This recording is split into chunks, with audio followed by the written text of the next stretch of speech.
Hello everyone, myself Halim and I welcome you all to this beautiful channel Pioneer.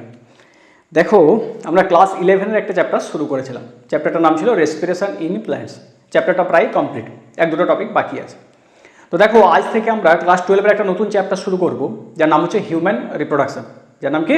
Human reproduction. Human reproduction কিন্তু খুবই একটা important chapter. কথা বোঝা গেছে? তাহলে আমরা আজ কি করব? আজকে হিউম্যান রিপ্রোডাকশন শুরু করব। তার মানে এইভাবে চলতে থাকবে, ক্লাস 11 এর একটা চ্যাপ্টার এবং ক্লাস 12 এর একটা চ্যাপ্টার একসাথে চলতে থাকবে। কথা বোঝা গেছে? তো চলো হিউম্যান রিপ্রোডাকশন শুরু করি। আজকে দেখো, আজকে একদম বেসিক ইন্ট্রোডাকশন, হিউম্যান রিপ্রোডাকশন একদম বেসিক পার্টটা, ইন্ট্রোডাকশন পার্টটা আমরা দেখবো। কথা বোঝা গেছে? মেইনলি যে সমস্ত রিপ্রোডাক্টিভ ইভেন্টস দেওয়া আছে সেগুলোকে একটু ডিটেলসে আলোচনা করব। কথা বোঝা গেছে? একটু ডিটেলসে, কারণ পুরো চ্যাপ্টার ধরে সেগুলো আমরা পড়ব। তো দেখো, তো চ্যাপ্টারের হেডিং দিয়ে দিই, হিউম্যান রিপ্রোডাকশন। চ্যাপ্টার কি পড়বো আজকে আমরা? Human reproduction. বলো কি পড়বো? Human reproduction. এবার দেখো, হিউম্যান রিপ্রোডাকশন শুরু করার আগে রিপ্রোডাকশন নিয়ে বলি কিছু। রিপ্রোডাকশন জিনিসটা কি, কাকে বলে? কথা বোঝা গেছে? দেখো, রিপ্রোডাকশন একটা বায়োলজিক্যাল প্রসেস। রিপ্রোডাকশন একটা বায়োলজিক্যাল প্রসেস যার মাধ্যমে কোনো জীব নিজের মতো আরেকটা জীব সৃষ্টি করে, নিজের মতো আরেকটা অপত্য জীব সৃষ্টি করে, তাদের বলা হয়, সেই প্রসেসটাকে আমরা বলি রিপ্রোডাকশন। কথা বোঝা গেছে না বোঝা যায়নি? তাহলে reproduction is a biological process by which an organism produce offspring similar to themselves. Reproduction একটা বায়োলজিক্যাল প্রসেস যার মাধ্যমে কোনো জীব নিজের মতো একটা অপত্য জীব সৃষ্টি করে। কথা বোঝা গেছে? তাহলে দেখো, এই রিপ্রোডাকশন দু ধরনের, অ্যাসেক্সুয়াল এবং সেক্সুয়াল রিপ্রোডাকশন। অ্যাসেক্সুয়াল এবং সেক্সুয়াল রিপ্রোডাকশন। কথা বোঝা গেছে? আমরা মানে হিউম্যানস, আমরা কি করি? আমরা সেক্সুয়ালি রিপ্রোডিউসিং অর্গানিজম। কথা বোঝা গেছে? আমরা সেক্সুয়ালি রিপ্রোডিউসিং অর্গানিজমস। বোঝা গেছে? রিপ্রোডাকশন কি? বায়োলজিক্যাল প্রসেস যার মাধ্যমে কোনো জীব নতুন অপত্য জীব সৃষ্টি করে। কথা বোঝা গেছে? নিজের মতো একটা অপত্য জীব সৃষ্টি করে, তাহলে রিপ্রোডাকশন। রিপ্রোডাকশন দু ধরনের, অ্যাসেক্সুয়াল অ্যান্ড সেক্সুয়াল রিপ্রোডাকশন। আমরা we humans are sexually reproducing organism. কথা বোঝা গেছে? তাহলে ফার্স্ট লাইনটা লেখো, ইনসেক্টের একদম ফার্স্ট লাইন আছে, হিউম্যানস আর এক নম্বর হচ্ছে sexually রিপ্রোডিউসিং,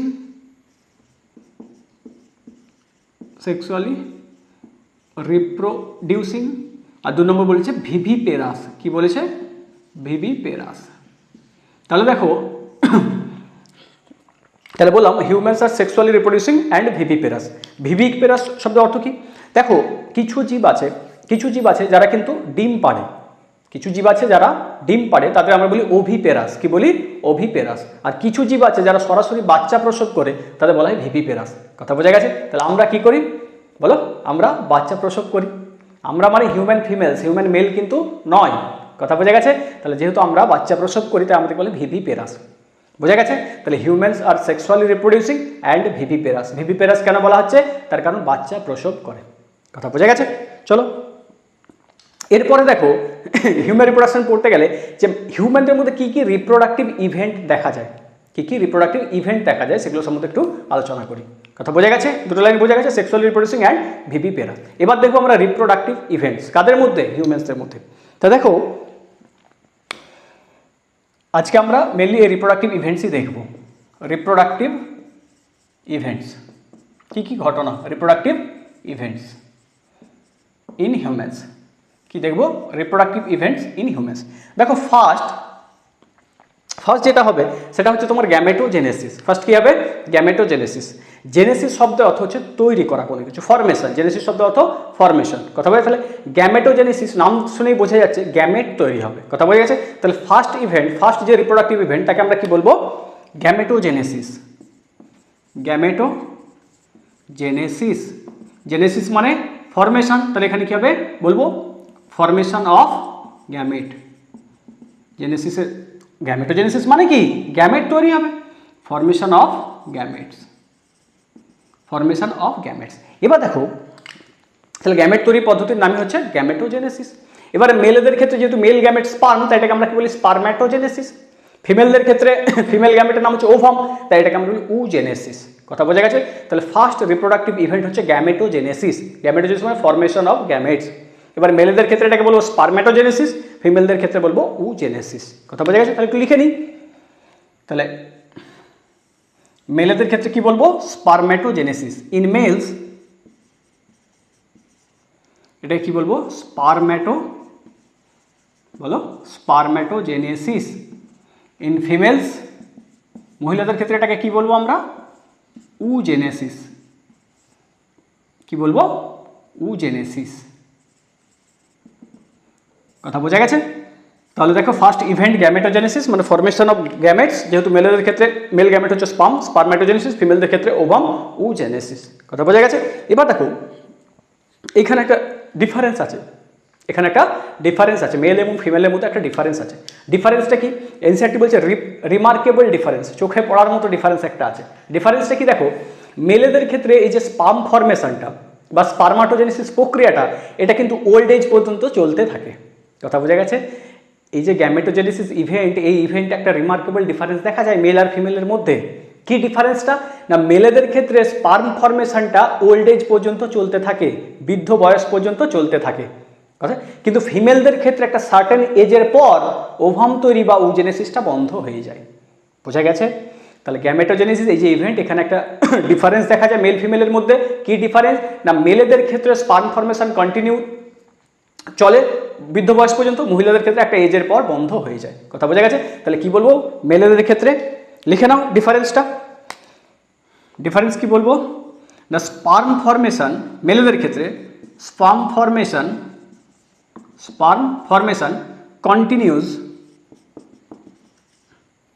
continues even in old men। বৃদ্ধ বয়স পর্যন্ত স্পার্ম ফরমেশনটা চলতে থাকে। কথা বোঝা গেছে? আর এখানে ওমেনদের ক্ষেত্রে কি হয় দেখো, ফরমেশন অফ ওভাম কি ফিমেল গ্যামেট, ওভাম বা egg, formation of ovum in women ceases, বন্ধ হয়ে যায়, সিজেস অর স্টপস। কখন বলো, formation of ovum in women ceases or stops around the age of 50 years. কথা বোঝা গেছে? তাহলে কি বলবো যে পুরুষদের ক্ষেত্রে স্পার্ম ফরমেশনটা ওল্ড এজ পর্যন্ত চলতে থাকে, কিন্তু মহিলাদের ক্ষেত্রে ওভাম ফরমেশনটা একটা সার্টেন এজ মানে 50 ইয়ার্সের কাছাকাছি এসে বন্ধ হয়ে যায়। কথা বোঝা গেছে? তার মানে একজন পুরুষ 60 to 65 ইয়ার্স ওল্ডেও, 60 থেকে 65 বছর বয়সেও একজন পুরুষ চাইলে বাবা হতে পারে। কথা বোঝা গেছে? তার কারণ তাদের দেহে স্পার্ম ফরমেশন কন্টিনিউ চলে, তাদের দেহে স্পার্ম ফরমেশন চলতে থাকে। কিন্তু মহিলাদের ক্ষেত্রে অ্যাবাভ 50 বা 55 to 60 ইয়ার্স ওল্ড লেডি, সে কিন্তু চাইলে বলো মা হতে পারবে না ন্যাচারালি। তার কারণ কি বলো, তার দেহে এগ ফরমেশনটা বা ওভাম ফরমেশন বন্ধ হয়ে যায়। কথা বোঝা গেছে না বোঝায়নি? দেখো পুরুষদের ক্ষেত্রে যেহেতু স্পার্ম ফরমেশন ওল্ড এজ পর্যন্ত চলতে থাকে, তাই 60 to 65 ইয়ার্স ওল্ড একজন পুরুষ কিন্তু চাইলে বাবা হতে পারে। মহিলাদের ক্ষেত্রে above 55 to 60 years old lady একজন, তিনি কিন্তু চাইলেও মা হতে পারবেন না ন্যাচারালি। তার কারণ কি, তার দেহে এগ ফরমেশন বন্ধ হয়ে গেছে। কথা বোঝা গেছে? তাহলে যদি মা হতে চাই তাহলে কি করতে হবে, অ্যাসিস্টেড রিপ্রোডাক্টিভ টেকনোলজির সাহায্য নিতে হবে। কথা বোঝা গেছে? তার মানে নিজে তো এগ তৈরি করতে পারছে না, তাহলে কি হবে, এগ ডোনার থেকে এগ নিতে হবে। কথা বোঝা গেছে? এই অ্যাসিস্টেড রিপ্রোডাক্টিভ টেকনোলজি ডিটেলসে আমরা রিপ্রোডাক্টিভ হেলথ চ্যাপ্টারে দেখব। কথা বোঝা গেছে? তাহলে এখানে একটা ছোট্ট ডিফারেন্স ছোট্ট নয়, পয়েন্টটা ছোট্ট, এই ছোট্ট পয়েন্টটা একটু মনে রাখতে হবে। কথা বোঝা যাচ্ছে? মেলেদের ক্ষেত্রে স্পার্ম ফরমেশন কন্টিনিউ চলতে থাকে, কিন্তু ফিমেলদের ক্ষেত্রে ওভাম ফরমেশন একটা এজের পর বন্ধ হয়ে যায়। কথা বোঝা গেছে? চলো এরপরে কি হবে, তাহলে গ্যামেট তো তৈরি হয়ে গেছে, গ্যামেটোজেনেসিসের মাধ্যমে গ্যামেট তৈরি হয়ে গেছে। এবার কি হবে, মেল গ্যামেটকে ফিমেল গ্যামেটের কাছ পর্যন্ত পৌঁছে দিতে হবে। কথা বোঝা গেছে? কারণ কি, মেল আর ফিমেল গ্যামেটের মধ্যে ফিউশন হবে, যেটাকে আমরা বলি ফার্টিলাইজেশন।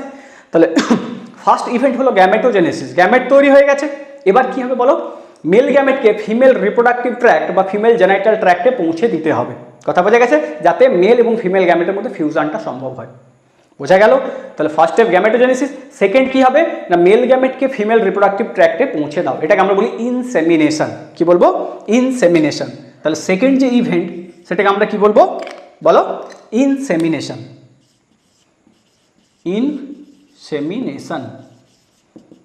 ইনসেমিনেশন মানে কি, কি বললাম, ট্রান্সফার অফ মেল গ্যামেটস, কি বলবো বলো, transfer of male gametes into female genital tract, female genital or reproductive tract. কথা বোঝা গেছে? তাহলে দুটো ঘটনা ঘটলো, কি ফার্স্ট গ্যামেটোজেনেসিস, গ্যামেট তৈরি হয়ে গেল, তারপরে কি বললাম ইনসেমিনেশন। ইনসেমিনেশন মানে কি, যে মেল গ্যামেটকে ফিমেল রিপ্রোডাক্টিভ ট্র্যাক্টে ট্রান্সফার করা। কথা বোঝা গেছে? Transfer of male gamete into female reproductive or genital tract, এটাকে আমরা কি বলি ইনসেমিনেশন। হয়েছে? এরপর কি হবে, তাহলে মেল গ্যামেট ফিমেল রিপ্রোডাক্টিভ ট্র্যাক্টে পৌঁছে গেছে, এবার কি হবে, মেল আর ফিমেল গ্যামেটের মধ্যে ফিউশন, যেটাকে আমরা কি বলি ফার্টিলাইজেশন, যেটা কি বলা হয় ফার্টিলাইজেশন। তাহলে থার্ড ইভেন্ট কি হবে, ফার্টিলাইজেশন। কি বলবো বলো, ফার্টিলাইজেশন। তাহলে থার্ড ইভেন্ট কি হবে, ফার্টিলাইজেশন। গ্যামেট তৈরি হয়ে গেছে, মেল গ্যামেট ফিমেল রিপ্রোডাক্টিভ ট্র্যাক্টে পৌঁছে গেছে, যেটাকে আমরা বলছি ইনসেমিনেশন।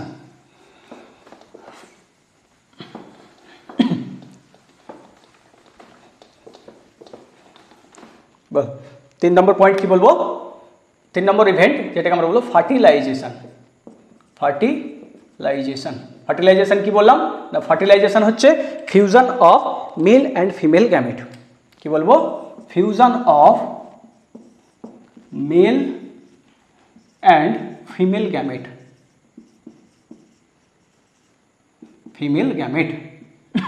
তাহলে ফার্টিলাইজেশন হয়ে গেল, ফিউশন হয়ে গেছে। এবার কি হবে দেখো, মেল এবং ফিমেল গ্যামেটের ফিউশন হয়েছে। কথা, গ্যামেট মানে দুটো হ্যাপ্লয়েড, তাহলে দুটো হ্যাপ্লয়েড সেল এসে মিশেছে, মেশা মাত্রই, কথা বলছি দুটো হ্যাপ্লয়েড সেলের বা দুটো হ্যাপ্লয়েড গ্যামেটের ফিউশনের ফলে একটা সিঙ্গেল সেল তৈরি হয়, সিঙ্গেল ডিপ্লয়েড সেল তৈরি হয়, যেটাকে আমরা বলি জাইগোট। দেখো বুঝবে, মেল এবং ফিমেল গ্যামেট এসেছে, দুটোই হ্যাপ্লয়েড সিঙ্গেল সেল, তাই তো, দুটোই হ্যাপ্লয়েড, মেল এবং ফিমেল গ্যামেট এসে যখন মিশলো, ফার্টিলাইজেশন হলো, তার ফলে একটা সিঙ্গেল সেল তৈরি হলো, সেটা এবং ডিপ্লয়েড, সেটাকে আমরা কি বলি জাইগোট। তাহলে মেল এবং ফিমেল গ্যামেটের ফিউশনের ফলে একটা সিঙ্গেল ডিপ্লয়েড সেল তৈরি হয়, যার নাম হচ্ছে জাইগোট। কথা বোঝা গেছে? এনসারটা আছে fertilization leading to zygote formation. তাহলে ফার্টিলাইজেশনের পরেই কি হয়ে যাবে, জাইগোট তৈরি হয়ে যাবে। তাহলে ফোর্থ ইভেন্ট আমরা কি বলবো, ফরমেশন অফ জাইগোট और zygote formation of zygote. Zygote haploid না ডিপ্লয়েড, হ্যাপ্লয়েড এবং সিঙ্গেল সেল। কথা বোঝা গেছে? একটি সেল। এবার দেখো এরপর কি হবে, দেখো তো জাইগোট তৈরি হয়েছে, এরপর দেখো তাহলে মেল এবং ফিমেল গ্যামেটের ফিউশন হলো, ফিউশনের ফলে ডিপ্লয়েড সিঙ্গেল সেল তৈরি হলো, যেটাকে আমরা বলছি জাইগোট। এবার এই জাইগোট কি হবে, ডিভিশন করবে। সিঙ্গেল সেল তো জাইগোট ডিভিশন করে, কথা স্পেশাল টাইপ অফ ডিভিশন হয়। এই ডিভিশনের ফলে কি হয়, বিভিন্ন স্টেজ আছে, তার মধ্যে একটা স্টেজের নাম হচ্ছে ব্লাস্টোসিস্ট। কি বলবো, ব্লাস্টোসিস্ট। তাহলে জাইগোট ডিভিশন করে যে একটা স্টেজ তৈরি করে, যার নাম আমরা কি বলবো, ব্লাস্টোসিস্ট। কথা বোঝা গেছে? তাহলে ফিফথ যে ইভেন্টসটা হবে সেটা হচ্ছে development and formation and development of blastocyst. কথা বোঝা গেছে? জাইগোট সিঙ্গেল সেল, তার মধ্যে ডিভিশন হবে, স্পেশাল টাইপ অফ ডিভিশন, সেই ডিভিশনের ফলে একটা স্টেজ তৈরি হবে, যার নাম হচ্ছে ব্লাস্টোসিস্ট। তাহলে আমরা এরপরে ইভেন্টস কি বলবো বলো, development and formation and development, তাই তো, আগে কি বলবো, formation and development of blastocyst. বোঝা গেছে? তাহলে ফার্টিলাইজেশন হলো, ফার্টিলাইজেশনের ফলে জাইগোট তৈরি হলো, জাইগোটের ডিভিশনের মাধ্যমে তৈরি হলো ব্লাস্টোসিস্ট। এবার কি হবে, ব্লাস্টোসিস্ট তৈরি হয়ে গেলে এবার ব্লাস্টোসিস্ট এসে কি হবে, ইউটেরাসের দেওয়ালে আটকে যাবে। কথা বোঝা গেছে? ব্লাস্টোসিস্ট তৈরি হলো, ব্লাস্টোসিস্ট এসে ইউটেরাসের দেওয়ালে আটকে যায়, ইউটেরাইন ওয়ালে আটকে যায়, অ্যাটাচ হয়ে যায়, এটাকে আমরা কি বলি, ইমপ্ল্যান্টেশন। কথা বোঝা গেছে? তাহলে ব্লাস্টোসিস্ট তৈরি হওয়ার পর ব্লাস্টোসিস্ট এসে ইউটেরাসের এন্ডোমেট্রিয়ামে, আমরা পরে পড়বো, এখন মনে রাখো, ইউটেরাইন ওয়াল বা ইউটেরাসের ওয়াল এসে আটকে যায়, এটাকে আমরা বলি ইমপ্ল্যান্টেশন। কথা বোঝা গেছে? তাহলে এরপরে ইভেন্টস কি হবে বলো, ইমপ্ল্যান্টেশন। এরপরে ইভেন্টস কি হবে, ইমপ্ল্যান্টেশন। 6 নম্বর কি হবে বলো, মার্কারগুলো 6 নম্বর ইভেন্টস কি হবে বলো, ইমপ্ল্যান্টেশন। কি বলবো, attachment of blastocyst into uterine wall. কি বলবো, attachment of blastocyst into uterine wall, uterine wall কোথায় না এন্ডোমেট্রিয়ামে। কথা বোঝা গেছে? এটাকে আমরা কি বলি? Implantation, attachment of blastocyst into uterine wall, এটাকে আমরা বললাম ইমপ্ল্যান্টেশন। এরপর কি হবে? ইমপ্ল্যান্ট হয়ে গেছে, তাই তো? ব্লাস্টোসিস্ট তৈরি হয়েছিল, ব্লাস্টোসিস্ট এসে ইউটেরাসের ওয়ালে আটকে গেছে। এরপর কি হবে? Embryonic development. কি হবে? এমব্রায়োনিক ডেভেলপমেন্ট হবে। এমব্রায়োনিক ডেভেলপমেন্ট আর কি? ব্লাস্টোসিস্ট এসে আটকে যাওয়ার পর এর কি হবে? এমব্রিও তৈরি হবে।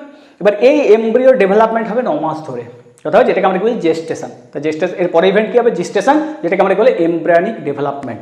কথা বোঝা গেছে? তাহলে ইমপ্ল্যান্টেশনের পরেই হবে বলো জেস্টেশন। 7 নম্বর ইভেন্ট কি হলো বলো? 7 নম্বর ইভেন্ট জেস্টেশন। জেস্টেশন, জেস্টেশন মানে কি বলো? Embryonic development, embryonic development, embryonic development হবে, এমব্রিও ডেভেলপড হবে, এমব্রায়োনিক ডেভেলপমেন্ট। এবার যখন এমব্রিও ফুললি ডেভেলপড হয়ে যাবে, মানে ফুললি ম্যাচিওর হয়ে যাবে, তখন কি হবে? বাইরে বেরিয়ে আসবে, তাই তো? এমব্রিও যখন ফুললি ডেভেলপড হয়ে যায় তখন কি হবে? এবার বাইরে বেরিয়ে আসবে, মানে বলো ডেলিভারি অফ বেবি, যেটাকে আমরা কি বলি? পারচুরিশন। কি বলবো? পারচুরিশন। কথা বোঝা গেছে? তাহলে ইমপ্ল্যান্টেশন হলো, ইমপ্ল্যান্টেশনের পরে বলো এমব্রায়োনিক ডেভেলপমেন্ট হবে, যেটাকে আমরা জেস্টেশন। এরপর বেবি যখন ফুললি ম্যাচিওর হয়ে যাবে, ফুললি ডেভেলপড হয়ে যাবে, তখন এবার বাইরে বেরিয়ে আসবে, যেটাকে আমরা ডেলিভারি অফ বেবি, এটাকে আমরা বলছি পারচুরিশন। কথা বলা গেছে? তারপরে তাহলে 8 নম্বর ইভেন্টস কি হবে বলো? 8 হচ্ছে পারচুরিশন। কি বলবো? পারচুরিশন। পারচুরিশন মানে কি? Delivery of baby or child, delivery of baby. কথা বোঝা গেছে? এরপর কি হবে? বেবি যখন ডেলিভারি হয়ে গেছে এরপর হবে ল্যাকটেশন, ল্যাকটেশন। তাহলে এই হলো আমাদের রিপ্রোডাক্টিভ ইভেন্ট। কথা বোঝা গেছে? এই হলো রিপ্রোডাক্টিভ ইভেন্টস। এনসিইআরটি একদম ফার্স্ট প্যারা ইন্ট্রোডাকশনটুকু আজকে বললাম। এর পরের দিন আমরা করব male reproductive system and spermatogenesis, male reproductive system and spermatogenesis. কথা বোঝা গেছে? চ্যাপ্টারটা তাড়াতাড়ি শেষ করার চেষ্টা করব। তাহলে দেখো আজকে আমরা কি পড়লাম? আজকে আমরা শুধুমাত্র পড়েছি রিপ্রোডাক্টিভ ইভেন্টস, তাই তো? ফার্স্ট বললাম যে humans are sexually reproducing and viviparous. Viviparous কেন বলছি? তার কারণ আমরা বাচ্চা প্রসব করি, হিউম্যানস বাচ্চা প্রসব করে। কিছু জীব আছে যারা ডিম পাড়ে, তাদেরকে আমরা বলি ওভিপেরাস, আর যারা সরাসরি বাচ্চা প্রসব করে তাদের বলে ভিভিপেরাস। দেখো এটা কিন্তু ক্লাসে হয়, হ্যাঁ? ক্লাসে যখন জিজ্ঞেস করা হয় যে আমরা ডিম পাড়ি না, বাচ্চা প্রসব করি, তখন মেয়েদের তুলনায় ছেলেরা বেশি চিৎকার করে বলে যে আমরা বাচ্চা প্রসব করি, কিন্তু আমরা নয়, হিউম্যান ফিমেলস। কথা বোঝা গেছে? তো আমরা বলছি সেক্সুয়ালি রিপ্রোডিউসিং অ্যান্ড ভিভিপেরাস। তারপরে কি বললাম যে রিপ্রোডাক্টিভ ইভেন্টস কী কী আছে? ফার্স্ট হচ্ছে গ্যামেটোজেনেসিস। গ্যামেটোজেনেসিস মানে গ্যামেট তৈরি হবে, ফর্মেশন অফ গ্যামেট। এবার মেলেদের ক্ষেত্রে যেহেতু গ্যামেটের নাম স্পার্ম, তাই এটাকে স্পারমাটোজেনেসিস। ফিমেলদের ক্ষেত্রে ফিমেল গ্যামেট ওভাম, এটাকে আমরা বলছি উজেনেসিস। কথা বোঝা গেছে? এবার এখানে একটা রিমার্কেবল ডিফারেন্স দেখা যায়, চোখে পড়ার মতো ডিফারেন্স দেখা যায়। সেটা কি না, মেলেদের ক্ষেত্রে স্পার্ম ফর্মেশনটা ওল্ড এজ পর্যন্ত চলতে থাকে, কিন্তু মহিলাদের ক্ষেত্রে 50 বছরের কাছাকাছি বয়সে এসে, বলো 50 বছরের কাছাকাছি বয়সে এসে আমার ওভাম ফর্মেশন বন্ধ হয়ে যায়। কথা বোঝা গেছে? তারপরে বললাম কি, গ্যামেট তৈরি হয়ে গেছে, এবার মেল গ্যামেটকে ফিমেল রিপ্রোডাক্টিভ ট্র্যাক্টে পৌঁছে দিতে হবে, এটাকে আমরা বলি ইনসেমিনেশন। সিমেনের হচ্ছে রিপ্রোডাক্টিভ ট্র্যাক্টে বা ভ্যাজাইনাতে ডিপোজিট করাটাকে বলি ইনসেমিনেশন। কথা বোঝা গেছে? Transfer of male gamete into female genital tract, insemination. এরপর কি হবে বলো? এরপর হবে দুটো গ্যামেটের ফিউশন, যেটাকে আমরা কি বলি? ফার্টিলাইজেশন, যেটাকে বলি ফার্টিলাইজেশন। দেখো তাহলে এরপরে কি হবে? দুটো গ্যামেট, দুটো হ্যাপ্লয়েড সেল মিশে যাওয়ার ফলে একটি ডিপ্লয়েড সেল তৈরি হয়, যার নাম হচ্ছে জাইগোট। কথা বোঝা গেছে? তাহলে ফার্টিলাইজেশনের পরেই কি বলবো? Zygote formation. তারপর কি হবে? এই জাইগোট তো সিঙ্গেল সেল, এই জাইগোটের মধ্যে ডিভিশন হবে, ডিভিশন হয়ে একটা স্টেজ তৈরি হবে, যার নাম আমরা কি বলবো? ব্লাস্টোসিস্ট। কথা বোঝা গেছে? তাহলে ফর্মেশন, তোমার জাইগোট ফর্মেশনের পরেই কি হবে? Formation and development of blastocyst. কথা বোঝা গেছে? এরপর কি হবে? এই ব্লাস্টোসিস্ট এসে ইউটেরাসের দেওয়ালে, ইউটেরাসের ওয়ালে আটকে যায়, অ্যাটাচ হয়ে যায়, এটাকে আমরা কি বলি? ইমপ্ল্যান্টেশন। দেখো ইউটেরাইন ওয়ালে 3টে লেয়ার থাকে টোটাল, পেরিমেট্রিয়াম, মাইমেট্রিয়াম, এন্ডোমেট্রিয়াম। আমরা ডিটেলসে দেখবো। দেখো একদম ভিতরের লেয়ার এন্ডোমেট্রিয়ামে আটকে যায়, ব্লাস্টোসিস্ট এসে ইউটেরাসের ওয়ালে আটকে যায়, এটাকে আমরা বলি ইমপ্ল্যান্টেশন। কি বলবো? ইমপ্ল্যান্টেশন। এবার কি হবে? এমব্রিয়ার ডেভেলপমেন্ট হবে। কথা বলে গেছে? 9 মাস ধরে এমব্রিও ডেভেলপ হবে। এই এমব্রায়োনিক ডেভেলপমেন্টটাকে আমরা কি বলছি? জেস্টেশন। কি বললাম? জেস্টেশন। এরপর যখন ফিটাস ফুললি ম্যাচিওর হয়ে যাবে, তখন তার কি হবে? ডেলিভারি অফ বেবি, যেটাকে আমরা বলি পারচুরিশন। কথা বোঝা গেছে? তাহলে এই ছিল রিপ্রোডাক্টিভ ইভেন্ট। তো চলো, এই হলো আজকের ক্লাস। নেক্সট ক্লাস আমরা কি দেখবো বলো? Male reproductive system and spermatogenesis. তাহলে আজকে আমরা দেখলাম রিপ্রোডাক্টিভ ইভেন্টস, নেক্সট ক্লাসে দেখবো male reproductive system and spermatogenesis. কথা বোঝা গেছে? তাহলে নেক্সট ভিডিওতে আবার দেখা হবে। আর যারা ভিডিওটিকে নতুন দেখছো তারা অবশ্যই চ্যানেলটিকে সাবস্ক্রাইব করবে, এবং যারা দেখছো তাই যদি কন্টেন্ট হেল্পফুল মনে হয়, ভালো লাগে, তাহলে কিন্তু লাইক করবে এবং বন্ধুদের সাথে শেয়ার করবে। কথা বোঝা গেছে? বন্ধুদের সাথে শেয়ার করবে, আর তোমাদের ভিউজ বা মতামত কমেন্টে জানাবে। কথা বোঝা গেছে? তো চলো, নেক্সট ক্লাসে আবার দেখা হচ্ছে।